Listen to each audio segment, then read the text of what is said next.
አባላት ጉጅለ ስብሪትን ወናማት ገዳይምን መንስያትን ድምጻውያንን ሙዚቀኛታትን ዘሓዘ ጉጅለ ባህል ኤርትራ ኣብ ዝሓለፈ ወርሕ ለካቲት ኣብ ኢትዮጵያ ባህላዊ ዑደት ንሰላም ምክያዱ ይዝከር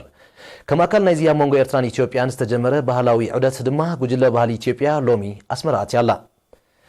ጋዜጠኛ አርሴማ አስመሮም ዘዳለቶ ጸብጻብ ቀጽሎ ቀርብ ኤርትራን ኢትዮጵያን ብትሽዓተ ሐምለ 2018 ሓሙሽተ ነጥብታት ዘጠቃልል ሓባራዊ ኣዋጅ ንሰላምን ምሕዝነትን ከም ዝኸተማ ዝዝከር እዩ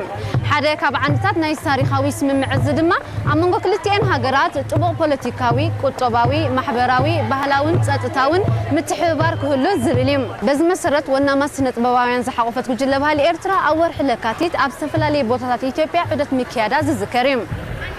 إنه دمالومي عبيتن فلوتاتن سنة بباويان زحقوفت بجلة بهالي إثيوبيا لتماسسها العدد أسمرة أتيالام بمينستر ديتا بهالن توريزمن ويزرو بوزنش مسرت زتمرحن لعلى سوسة أبالات زحقوفن لوغ بهالي فدرالاوي ديمقراطية ريبابليك إثيوبيا أب إرترا عدد نمكياد لو مع 10 شدشة تحساس أب ساعتات دحر قطري أسمرة أتيوم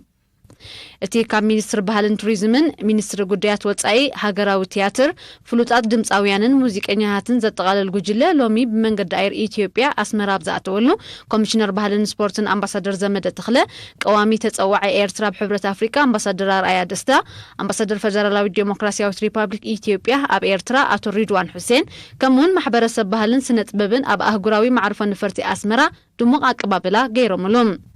تقول لك 24 تحساس اب إرترا اب ዝጸንሐሉ ብኤርቲቪ ዝፍኖ ምርኢት ኣብ ከተማታት ከረን ባጽዕን ኣስመራን ከቕርብም ኣቀዲሙ ኣባላት ሃገራዊ ጉጅለ ያታ ስብሪትን ወናማት ገዳይምን መንስያትን ድምጻውያንን ሙዚቀኛታትን ዝሓዘ ጉጅለ ባህሊ ኤርትራ ካብ 14 ለካቲት 2019 ኣብ ኢትዮጵያ ባህላዊ ዑደት ንሰላም ምክያዱ ይዝከር ኣብቲ ናይ 10 መዓልታት ዑደት ድማ ኣብ ከተማታት አዲስ አበባ ባህር ዳር ኣዳማን ሃዋሳን ሙዚቃዊ ምርኢት ኣቅሪቦም ኤርትራን ኢትዮጵያን ብትሽዓተ ሐምለ 2018 ኣብ ኣስመራ ኣብ ዝኸተማ ሓሙሽተ ነጥብታት ዘጠቃልል ታሪኻዊ ሓባራዊ ኣዋጅ ሰላምን ምሕዝነትን ኣብ መንጎ ክልቲአን ሃገራት ጥቡቕ ፖለቲካዊ ቁጠባዊ ማሕበራዊ ባህላውን ጸጥታውን ምትሕብባር ክህሉ ዝብል ነጥቢ ይርከቦ እዛ ጉጅለ ባህሊ ኣብ ዝናይ ሶምን ጻንሖታ ኣብ ኤርትራ ኣብ ዝተፈላለዩ ከተማታት ዑደት ከተካይድን ምርኢት ከተቐርብን እያ ሰናይ ዑደት